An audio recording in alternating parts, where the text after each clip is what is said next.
two sample test. So here we have two samples, and these samples are large enough. So in fact, we are studying the two samples test of means, and our samples are large. So these are two sample test of means, large samples. Here we are looking for two distributions, and we are looking for the difference in means of these two distributions. So following can be said about the distribution of the differences of the means. If n1 sample size for first sample and n2 sample size for the second samples, if they both are greater than 30, then the distribution of differences is also approximately normal. Number two, mu, that is the difference of their means, mu dn, is given by mu for means for the first group. Suppose we are looking for two data sets here, one of them is males and one of them is females, so mu of m minus mu of f. And under the null hypothesis, mu of m is equal to mu of f, or the difference between these two, mu of m minus mu of f, is equal to 0. So under the null, we assume that there is no difference. The difference is equal to 0, and alternative is that there is a significant difference. In order to get their standard errors or the standard deviations for this difference of the means, we use their what we call pooled standard error. So that is sigma for difference of means can be get through this formula, that is sigma 1 square, that is the variance of the first one divided by its n1, variance plus variance of second divided by its sample size, that is n2, and both in a square root. So here we can estimate the standard error for the difference of the means as from this formula, s1 square divided by n1 plus s2 square divided by n2. Please note that these are variances here. These are not standard deviations. And everything under a square root.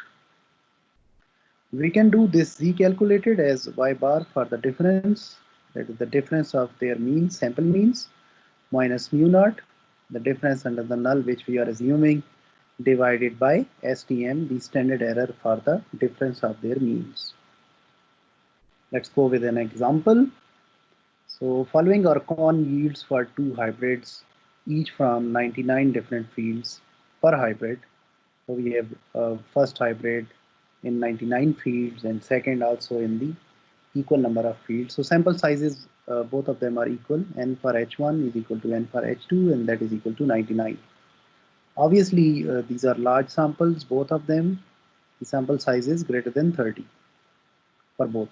Our question here is if hybrid 1 is better than hybrid 2, the yield is greater in hybrid 1 compared with hybrid 2. That is, we are looking for some mean that is more than 0. That is the mean under the null. Alpha is 0.05. We plot these two distributions in these histograms and we see they look like fairly normal, both of them. Same trend we see in their box plots. So here we are seeing them in the box plots. The lines in the middle are the medians and these diamond signs are their means. Hybrid 2 seems like having slightly more mean as compared to hybrid 1. Our hypothesis, difference of the means, mean under the null, that is mean 2 minus mu 1, that is equal to 0. And we do our calculations for this pooled standard error. We can estimate through the sample standard square of those sample standard deviations, so that is their variances, and we get this pooled standard error here.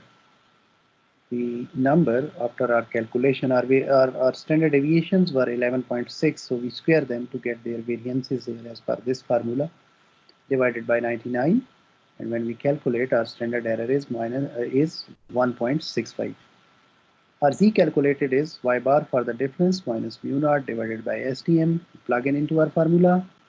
Mean for first variety, this hybrid, this H2 actually. So that was 203. minus h1 200 and divided by standard error. So it is 3 by 1.65. Our number is 1.82. We look into this number in a z table. So probability of finding this z greater than 1.82, we get it in the table as 0.966, and since we are looking for the area towards right, so we will do it as, that is the probability of z greater than 1.82, so that is 1 minus what was actually less than z2, so we get the number as 0.0344. It is less than alpha, that is 0.05, so our decision should be we reject the null hypothesis. Same way we can calculate that critical difference, so our difference should be calculated by this formula, that is mean under the null, that's mu, into that critical z value at that top 5%, which is 1.645 in the table, into standard error, and that number which we get is 2.71. Our number is greater than that. Our number was 3 actually, the difference. All right, let's see how does this looks like on the curve. So this is the null curve. So under the null we assume that there is no difference between these two. The mean is equal to 0. And if we go for this as a right tail test, our whole alpha is towards this side, right side, 0.05.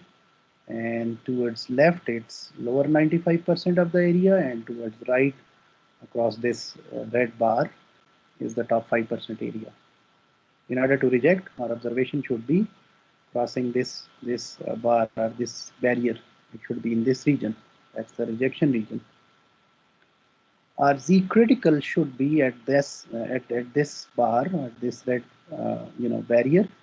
It should be 1.65, and the critical number which we can calculate from the formula, that should be 2.71. So any number greater than this number 2.71, we will reject the null hypothesis.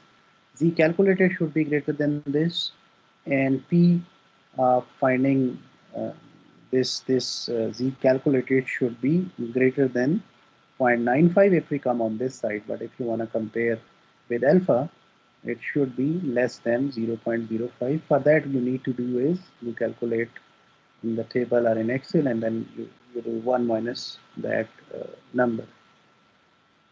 Our Z calculated is 1.82, and our observed difference was 3. So our number was right here, this blue line. And the probability from the left is 0.965, and from the right it is 0.034, which is less than alpha. So we reject the null hypothesis here.